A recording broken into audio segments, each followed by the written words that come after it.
કાઠીથી દ્વારકા જઈ રહ્યા છીએ અને દ્વારકાથી આજે 5મા દિવસની અંદર અત્યારે જગદંબા સવારમાં અમે જગદંબા આપણે ઉમૈયા માતાના મંદિરે ગયા હતા, ત્યાં અમે દર્શન કર્યા. ત્યાં ધામમાંથી કડવા પાટીદાર સમાજના કુળદેવી છે અને અહીંયા જે વાડીની અંદર અમે છે આ વાડી પણ બતાવશો અમે કેવી જોરદાર વાડી છે.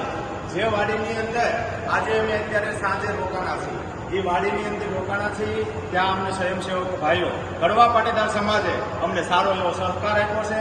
જે કે જનની જણ તો ભક્ત જણકા દાતાર અને કાતો સૂર, હે માં જગ જનની કાતો રેજે વાંદડી પણ મત ગુમાવી સૂર, એવા ભક્તો પણ અમારી સામે જૂટી ગયા છે. અને કડવા પાટીદાર સમાજમાં એક સાહેબ કરીને છે, એમને આપણે પૂછ્યું, સાહેબ તમારું નામ શું? કિંજલભાઈ મણવર, જામજોધપુર તાલુકામાં પ્રાથમિક શિક્ષક તરીકે ફરજ બજાવું જી સર.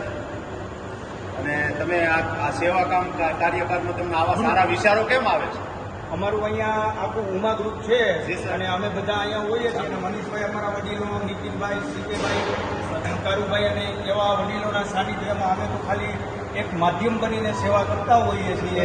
અને અમારા અહોભાગ્ય કહેવાય કે તમે લોકો જે દ્વારકાધીશના દર્શન કરવા જઈ રહ્યા છો અને સેવા કરવાનો મોકો મળ્યો, ખરેખર અમારા અહોભાગ્ય કહેવાય. બરાબર.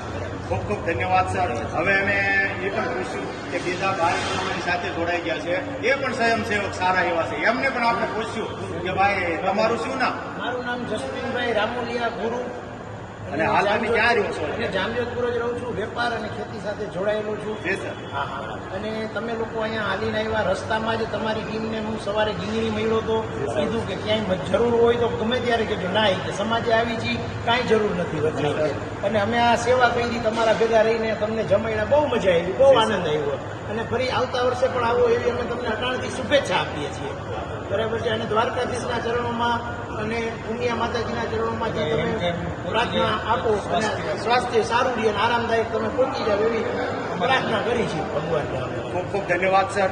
હવે અમે બીજા પણ એક ભાઈ અમારી સાથે જોડાઈ ગયા છે, પણ આ તમે જોઈ શકો છો કે આજે કેવી સેવા કરી રહ્યા છે, કે સેવાની અંદર તમે જુઓ છો કેટલું નિસ્વાર્થ ભાવે જમાડી રહી છે અને પોતે જાતે મહેનત કરી અને આ 70 જણાના સંઘને જાતે પોતે મહેનત કરી અને જમાડ્યા છે.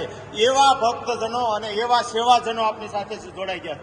એમાંના એક ભાઈ અમને આપણે પૂછ્યું, ભાઈ તમારું શું નામ? તમારું ગામ કયું સર? અને બધું આખું ગ્રુપ જ ગ્રુપ જ છે, ઉમા ગ્રુપ જ છે. જી સર. અને સર મારે એ પૂછવું હતું કે આપણે કડવા પાટીદાર જી સર, મારે તમને એ પૂછવું છે, આપણે 66 પડખે ધામ છે, તો આ ધામ આપણે કેટલાક સમયથી કદાચ થયું છે? બહુ સરસ ધામ. 1983 થી માતાજીનું પ્રાગટ થયું છે. અને આપણે કડવા પાટીદારના કુળદેવી કહેવાનું, તો તમે એ વિશે માતાજી વિશે શું કહેશો? મા જગદંબા શું કામ કડવા પાટીદારને, એ આપણે હવે શું ઇતિહાસ છે કે મા જગદંબા કડવા પાટીદારના કુળદેવી કહેવાના? એ અમારા શિક્ષણના બાપાના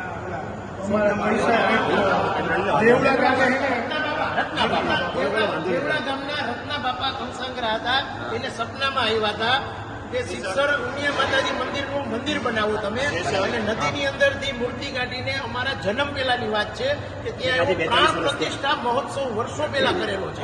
અને આજની તારીખે પણ બધા બહારથી શ્રદ્ધાળુઓ આવે છે.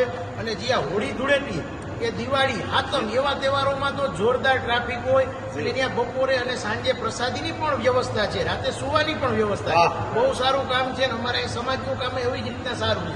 બધા હળીમળીને રહી છીએ અમે. સરસ. ખૂબ ખૂબ ધન્યવાદ. આપ સૌએ સારું એવું ઇન્ટરવ્યુ આપ્યું અને અમારી ચેનલને સહકાર આપ્યો. આપ સૌને ખૂબ ખૂબ ધન્યવાદ. ખૂબ ખૂબ નમસ્કાર.